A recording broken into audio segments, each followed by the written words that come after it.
Here we go. FunBeltPodcast, stepping up our game and going video. Dusty Thibodeaux of Warhawk Report, Jeremy Harper of HowlRaiser.com, Shane Mettlen of the Daily News Record.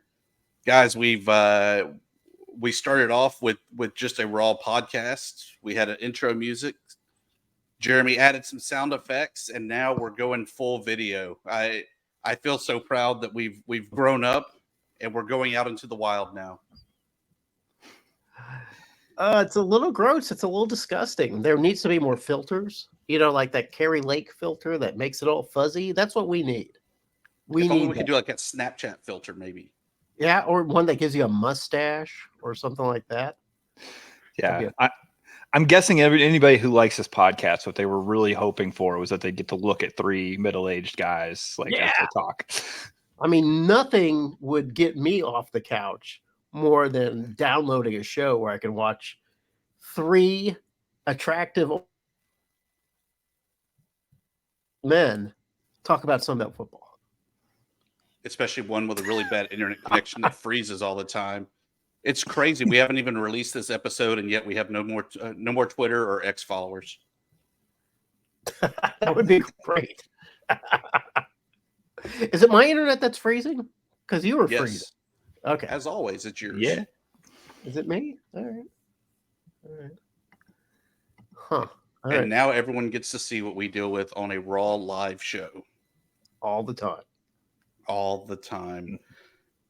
So we had a great conversation last week with the commish of the Sicko Committee. And it came up, Jeremy, and you and Shane did not want to believe me when we started talking about the best ever running backs in FunBelt Conference history. And I'll give you this. I said my personal favorite was Alfred Morris of Florida Atlantic. Yeah. The GOAT of the league for running backs, without a doubt, Terrell Fenroy. Without a doubt. I think the argument there is who's 2 through 10 on that list. Well, all right. So Tyrell Fenroy, he did have the most yards of anybody who's ever played in the FunBelt, the most rushing yards, but he does not have the most touchdowns. You know who has the most touchdowns? Who has the most touchdowns? Elijah McGuire, also a Louisiana running back. And also another solid back. So I don't know. There's a couple other guys too that you kind of forget about because they're no longer with the FunBelt. Like Larry Rose III. Remember him? That guy was unstoppable. He was somewhat recruited to come to ULM with a teammate of his. I'm drawing a blank on his name, from Mexia, Texas. Yeah. And the ULM coach is like, we already got a running back. We don't need him. So he goes to New Mexico State and just destroys the league. Yeah. And especially ULM every time they played him. Absolutely. And he would destroy everybody. He was great. Another guy, that he's in the NFL now. He's still doing well. Matt Breida. Georgia Southern. And it's surprising that a running back from Georgia Southern flies under the radar, that most people forget about him. I know, because it's Georgia Southern. But some of the, like sometimes you have to look back and like some of these newbies, you have to make sure that their great running backs didn't like do all their greatness in other leagues, like Georgia Southern has, like a long history of great running backs, but they've only been in the league since 2012 or 2014, whatever it was. But anyway, you know what? Jordan Chunn, remember him from Troy? Great. No, I saw that on the list that you sent over. I do not remember that guy in the least bit. You don't remember Jordan Chunn from Troy? My God, he was great. I love Jordan Chunn. I thought he was going to be a pro for sure because he's one of those big, sort of bruising running backs for Troy. Always got the hard yards. Didn't really go far. I was surprised. Elijah Mitchell from Louisiana. We forget about him. I think he's still. Was he with San Francisco right now? I think that's right. Yeah. Marcus Cox, the great Marcus Cox from Appalachian State. Now he played a few years in FCS before he ended up, the Mountaineers ended up in the FunBelt. But he was one of those guys that just got the yards every year. Lance Dunbar, North Texas. not the North Texas back that I think of when we talk about North Texas backs. I think of Patrick Cobb. Yeah. Patrick Cobb too. And Jamario Thomas. I don't Thunder remember and Lightning. They played the exact same time. Yeah. Huh. Yeah, And this then has to be you guys' conversation as the old school Yeah. Sunbelters, because I was wondering if we were going to do this like you don't follow the ACC as much probably where you are, but it's always a big joke. The ACC legends, it'll be like Doug Flutie, ACC legend, that they announced at like the ACC championship game. Obviously, never played a down of ACC football, but that's what conference realignment does for you. Oh my God, did he never play ACC football? No, he played in the Big East with Boston College. Oh yeah, my God. but they announce guys like that all the time. They have this ACC Legend Series. They announce it at their conference championship game or the basketball tournament, and it's always guys like, Doug Flutie never played it down in the ACC. Denny Crum, same thing. It's always something like that with those teams that are new to the league. Well, that's when you look at the record book for the Sun Belt and you look at these names. Yeah, there's probably plenty of guys out there that, like for Western Kentucky, for instance, played half a career in the Sun Belt, played another career in CUSA. That would be interesting to look and see what kind of splits happened. Yeah, I know Middle Tennessee had some great running backs too. One thing I did notice, and maybe you can explain this to me, Thibs, I did see a lot of great, like on the list of great Sun Belt running backs, Warhawks don't show up. The Warhawks just never have great running backs? Not when they're going head to head with like Terrell Fenroy and McGuire and Larry Rose III, Reggie Arnold there from Arkansas. No, not comparatively. Now, Calvin Dawson, I think, was right at a 4,000-yard rusher, but he was kind of overshadowed at the time by Terrell Fenroy. So he was not player of the year. He was not, at a fair time for the record books. So ULM's all-time leading rusher is nowhere to be found in there. Yeah.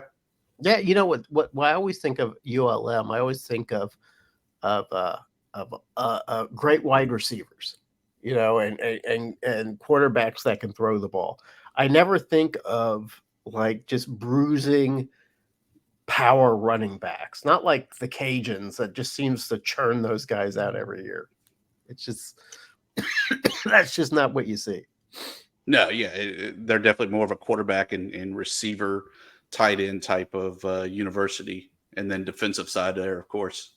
So Shane, so that you don't feel left out, you're familiar with all the new additions there on the East Coast. Who would you say would be the greatest running back there out of JMU, ODU, and Marshall? Oh man, it's tough. I mean, and I'm definitely more familiar with JMU. I mean, I might go with like a Khalid Abdullah, rushed for like 1,800 yards when they won the FCS championship in 2016. That'd probably be my pick for JMU.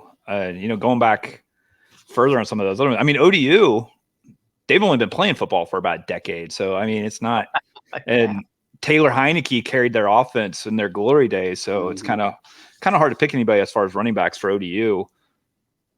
Marshall, too. I mean, obviously, they've got good running backs. They've got good running backs right now. But, their glory days, we're talking about, quarterbacks and wide receivers. Yeah. Pennington, Leftwich, Randy Moss. Yeah. There was another good receiver in that time frame, but I forget his name. Yes. I know we'll hear from both of these fan bases to tell us who we should be talking about. But it's really like it's not, which is great. Yeah. Please fill us in.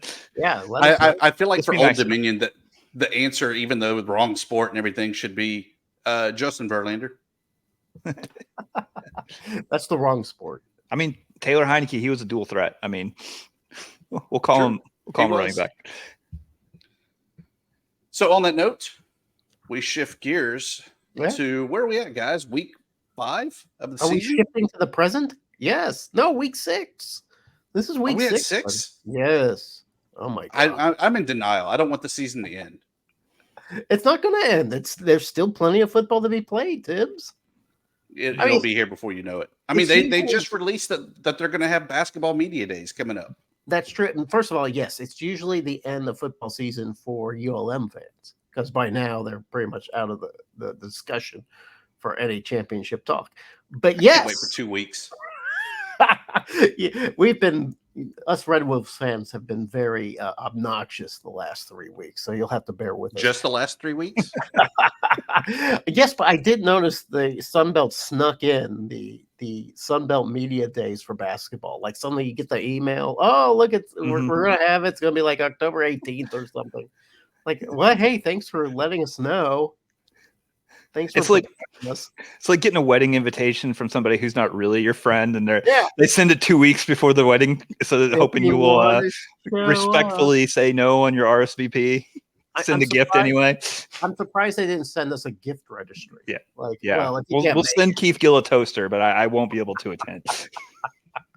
Yeah, so I guess we're all going off or online for that one because I don't see myself making that trip to New Orleans. Now, if I had gotten maybe a couple months' notice, I might have been able to do that. But it's exciting. I'm excited about basketball season this year. I would love to have a big discussion with the coaches and stuff. Thibs, you going? No, not in the least bit. Not enough lead time to get off of work. So I will probably even have to just watch the replays. Probably won't even get to watch it live on the Zoom. See, I work for myself, so I probably do a little bit of live. I'll probably bill it somewhere. But yeah, Shane said your boss was kind of a prick. Yeah, he is, but he's also damn good looking. So until we get on the video, yeah, and then all the boards show up. Oh my god! Yeah. So are we ready to talk week 6 now, Jeremy, or do you want to? Are we going to do out and talk something else? Are we going to do second and short because it's kind of a short week? It is a very short week. Maybe we could do 4th and a mile. Yeah, it might be more like a 3rd and long or what have you. But no, we got 5 teams out. Let's count them off. Who's out this week? It's James Madison. They're not playing. Oh man, Shane, what are you going to do this weekend? I don't know. All right. Georgia Southern, they're taking a rest. Georgia State. Everybody in Georgia's taking off.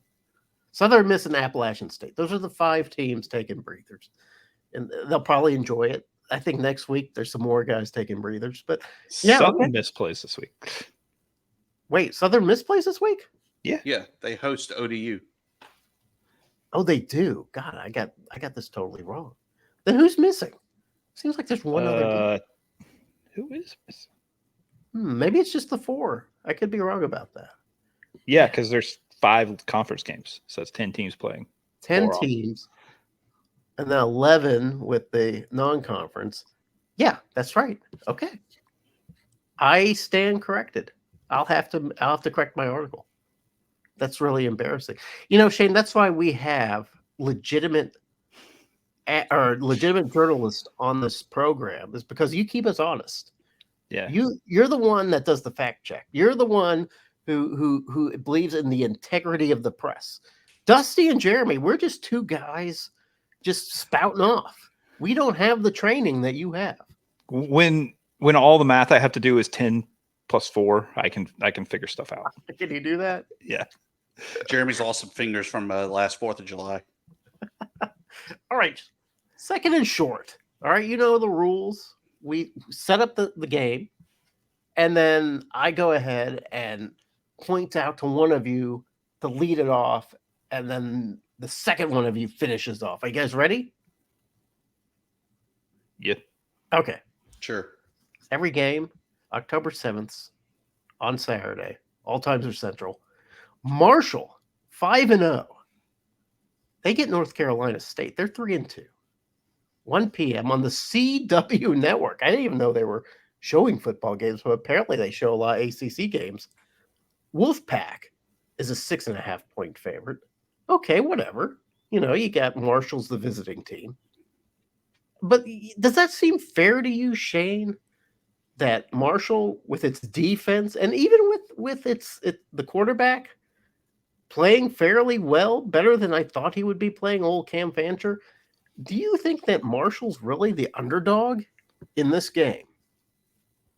I think it's a fair line, but it's also a line. I mean, it's a game I would be very tempted to bet Marshall on at that line. I mean, if that makes sense, it's Absolutely. I mean, NC State's the home team, so you give them a few points there, and then you're basically calling it a field goal game, which makes some sense to me. With NC State breaking in a new quarterback, making a change there against a really good Marshall defense, I think that opens up the possibility of something a little bit weird happening. And not that Marshall winning would be that weird, but I mean, I just could see a scenario where Marshall has the advantage with a veteran defense going against a quarterback getting his first start of the year. Yeah, the Wolfpack, they're benching Virginia transfer Brennan Armstrong and giving the sophomore MJ Morris his shot, which seems to me that either gives the Wolfpack a shot in the arm or it's just disarray. Thibs, do you have any weigh-in on this? Do you have any hard feelings? First of all, I give props to Marshall Okay. for breaking out the creative tweet for football or football. It doesn't matter. The Herd are great at it, with their men's soccer team being number 1 in the nation. Football sitting at 4-0 currently on the season. Uh-huh. I like the Herd. I like the Huff Shuffle. I like the CW. They have the green frog. It's a sign that Marshall gets the dub. You know what? I kind of feel the same way. The Herd just keeps surprising me. They keep on I thought the Herd were not going to be very good. They're undefeated this year. What can I say? So at 2:30, about an hour and a half later on ESPNU, we get a pretty good game in the FunBelt West. Texas State 4-1 at Louisiana 3-2. Cajuns get the 1 point. Hey, we're the home team, guys. Texas State behind TJ Finley. TJ Finley's been just dynamite. I don't know if the Cajuns have enough defense to keep him in check. Thibs, what do you think of this game? This seems like a game that'd be right in your wheelhouse. This definitely seems like a semifinal for the West right now. Ooh. 2 of the top teams. Yeah. I think talent-wise in the West, especially since that team in Mobile has gravely let us down once again. I know you're so pissed off. I like the Boobcats in this. I think that they're the hottest team. I think that they have the best offense. They've had some pretty good defense, but even if their defense is not very good on Saturday, I think that they can literally outscore and beat the Cajuns. I'm hoping for a good shootout because I think that that'll make it exciting. It'll be on ESPNU. It'll be good for the league, but Viva la Boobcat. GJ gets another conference win. TJ Finley, the only FunBelt quarterbacks who have tossed more touchdowns this year than he has. Joey Aguilar of Appalachian State and Davis Brin of Georgia Southern. They both have 12. What do you think, Shane? Apply your Heisman Trophy voter intellect onto this game.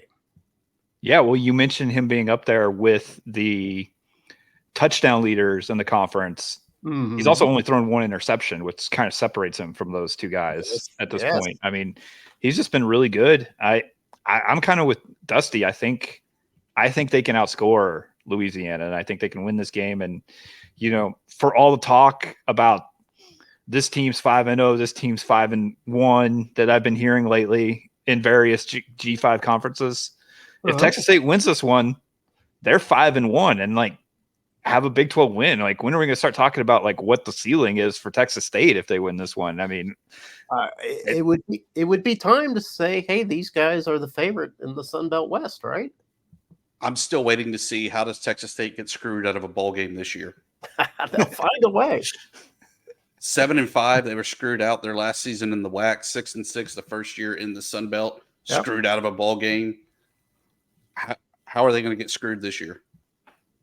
Now, the Cajuns do have 2 solid running back tandem. What a big surprise that they would have a running back tandem Jacob Cabody and Draylon Washington.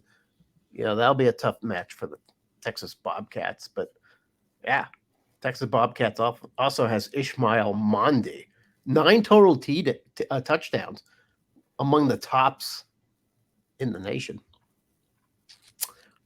All right, at 3 p.m. on ESPN Plus, our favorite station, by the way, ESPN Plus. 2, 3, and 2 teams in the Sun Belt West go after it. One's kind of on the rise. The other one's sort of treading water a little bit. Arkansas State at Troy. Trojans given a 16.5 point cushion on this by Vegas, by the guys in the dark glasses. Here's the thing. Troy is heavily favored because, one, the nation witnessed Oklahoma pound the Red Wolves 73-0. 2, the Trojan defense, which is pretty good, is ranked 24th in the nation. And 3, Troy is a hard place to pick up a win. Thibs, how do you see this game shaking out? I've been pleasantly surprised with the Red Wolves rising up. Yeah, okay. I love freshmen. I love the freshman playing of Jalen Raynor. Yeah. But on Carlton Marshall Day in Troy, oh, God, the Trojans are going to showcase why they won the West last year and why they're trying to claw their way back in to be atop the West standings this year. It's going to get ugly, Jeremy. I mean, not Oklahoma ugly, but it's going to get ugly. With Carlton Marshall, leaving, I guess aging out, becoming a senior and graduating and moving on to better things, I really thought that defense would take a step down. I think they're ranked something like 14th or 15th for rushing. They don't allow more. They allow less than 100 yards a game. It's a little bit about like JMU. Shane, what do you think this game's going to shake out for you? How is it going to shake out? I'm not of the opinion of Dusty that it's going to get ugly. Okay. I think Troy's going to win, but I think Arkansas State can keep it competitive because, I mean, for one thing, Troy, when they blow somebody out, we're still talking about, 28 points on the board. And I think, Arkansas State's capable of putting up some points with Jalen Raynor, jump starting that offense there. I think Troy's going to win this one. And I think, we talk about them crawling back into the race. They've only lost one conference game. Same with South Alabama. I mean, we're kind of being hard on them, I think, to some degree. But, I think they're going to win this one by a relatively slim margin, a touchdown or two. And I think they, are back in the conference race after that. It would be really cool for me if Arkansas State wins this game, because I will be completely insufferable, gentlemen. I will be constantly evaluating everybody else's teams, giving unsolicited advice, talking about where I'm going to spend my bowl game time. Should we be ranked in the top 25? I can't wait. I can't wait for that. I want my arrogance. All the more reason that I want Troy to win this damn game. Yeah. You want Troy to win because I will be insufferable. If Arkansas State wins, it might be a solo Jeremy show on Monday. That's right. It's just the Jeremy show. It'll be all about Arkansas State. Next game, 6 p.m. at night. ESPN Plus, our favorite network. Oh, this is a good game, Thibs. South Alabama at ULM. A little bit like Mountaineers at ULM, in my opinion. 11.5 points favored by Jags. We all know that the Jags are going to be disappointing. And the Warhawks are kind of a team on the rise. I mean, Jaya Wright, that guy he looks like a quarterback who is just discovering his superpowers. Every time he picks up the ball, he discovers something else. I really feel good about the Warhawks in this game. It's hard to win in Monroe. The Jags just don't seem to know how to put anything together. I'm going to throw it to you, Thibs. Are you feeling the same way? It depends. Okay. And the reason I say that, I agree with you that the Bayou is a tough place to get to. Yes. The Jags are kind of a shit show. Yes. But Are the Warhawks still on their pity party from last week's game against Appalachian State, or have they moved on to kind of reset that mindset like they had going into that Appalachian State game? Oh. If they had it reset, Warhawks are going to cover. Warhawks are probably going to win, because I don't see the Jaguars finally getting it to snap together in Malone Stadium. Okay. Because, I see that too. And you know what? I feel like the Warhawks may have gotten a boost playing Appalachian State, and even in the loss, saying, "Hey, listen, Appalachian State is traditionally one of the better teams in the league, and here we are, just trading body blows with these guys. We should have won the game. We should have won that game." I could just feel like that they would take like maybe some energy out of that. Do you feel that way, Shane? That even in the loss, the Warhawks can look at that and go, "Hey, we bring something to the table here." I think that could be the case, but I mean, honestly, this game, I have no idea what to expect from either team. I mean, I don't even know where to begin predicting this one, because, I really thought ULM, like the entire game against App State, I thought they were going to win. Like right up until a kick was crossing the plane of the crossbar, like I thought they were going to win that game, and I just don't know where they go from here. Is this going to be another one of those years where it's, man, we lost a lot of close games, or are they going to pull one of these out? I really don't know what to think about either team going into this one. Yeah, what we saw, Aguilar. God, Aguilar is a good quarterback. Throws a lot of touchdowns. Threw some touchdowns against the Warhawks, but man, that Warhawks defensive line gave him problems. And Carter Bradley has not been the usual Carter Bradley that we've seen from South Alabama. I wouldn't be surprised if ULM has a game plan for Carter Bradley. I wouldn't be surprised at all. Last game of the evening. You're like, wow, that was quick. It's because, all these guys are taking some time off. Mm-hmm. Old Dominion, 2-3, at Southern Miss, 6 p.m., ESPN Plus. Southern Miss gets the home field advantage, 1.5 points. Man, I can't think of two teams that are more desperate for a win right now, except I imagine Southern Miss is more desperate for a win. But Ronnie looks like a coach who is frustrated with the game right now. He looked frustrated after losing that 21-point lead and the game to Marshall. He was frustrated the game before when people were booing his quarterback. He just seems like an aggravated guy. Shane, is there more pressure on Old Dominion or on Southern Miss to win this game?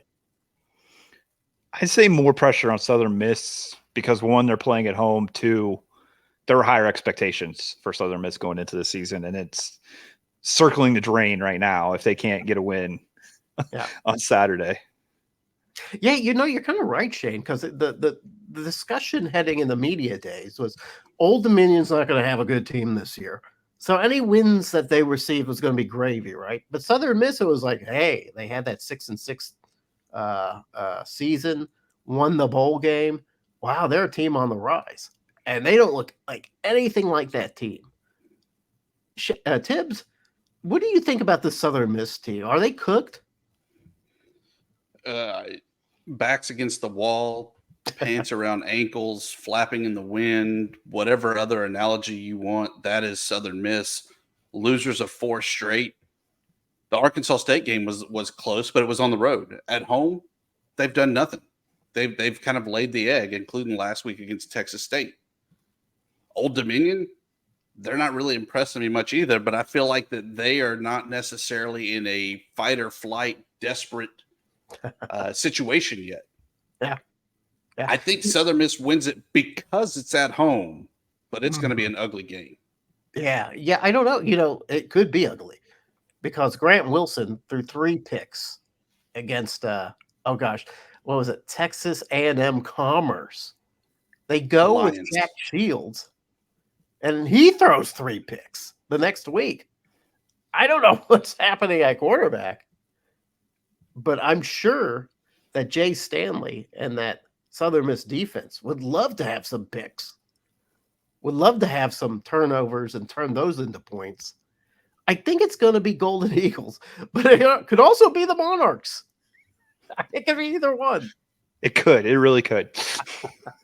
One of those two teams is going to win. It's going to be one of those two teams. They're just going to keep playing overtime after overtime after overtime, and it's like overtime. It's a 6-0 game. This could be like a 2-3 game. I could see that. All right, and that's the end, guys, of Second and Short. Good work. Well done. You guys were awesome. Give yourselves a hand. But now, even better. Okay. It's plugs, promos, and parting shots. Shane, if you would, please lead us in on our first video podcast with a plug, promo, or parting shot.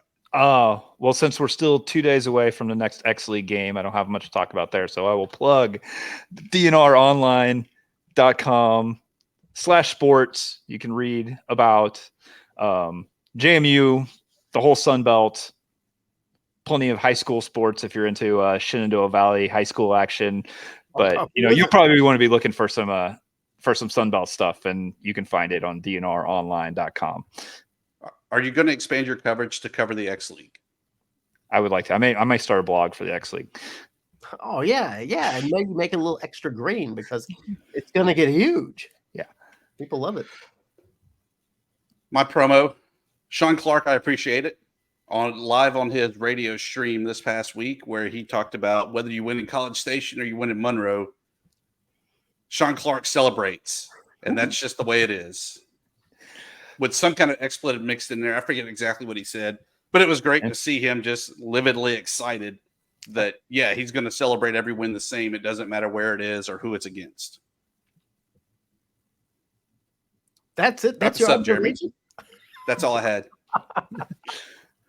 I'm happy for Sean Clark. Great. I'm glad that he finds all the little things to cheer about. Some coaches would be upset going into Monroe, a heavy favorite, and having to squeak by with that win, but not Sean Clark. He's like, yeah, nailed it. It's like that classic meme. Is it Bremer, the coach of Virginia Tech? And it's like Frank Beamer. Yeah. It's like we're going overtime. It's 3-3.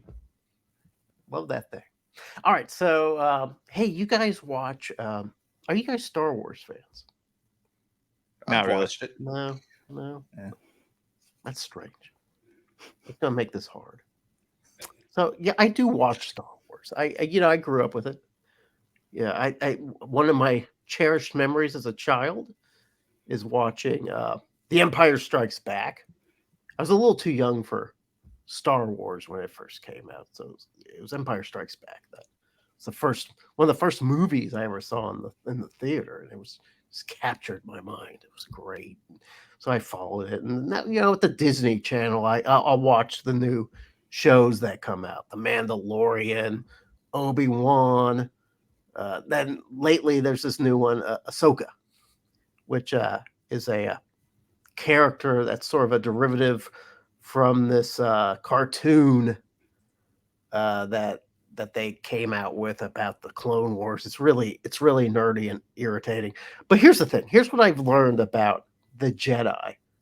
The Jedi are probably the most boring people in the universe. They sit around in robes.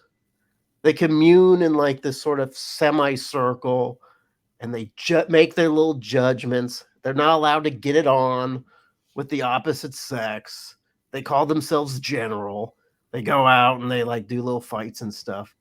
And they ponder what it means to be a Jedi almost endlessly. And I'm like, how did the Jedi become this huge marketing juggernaut? They are so dull. I wouldn't want to be a Jedi. I don't care if you get a lightsaber. I don't care if you get cool force powers.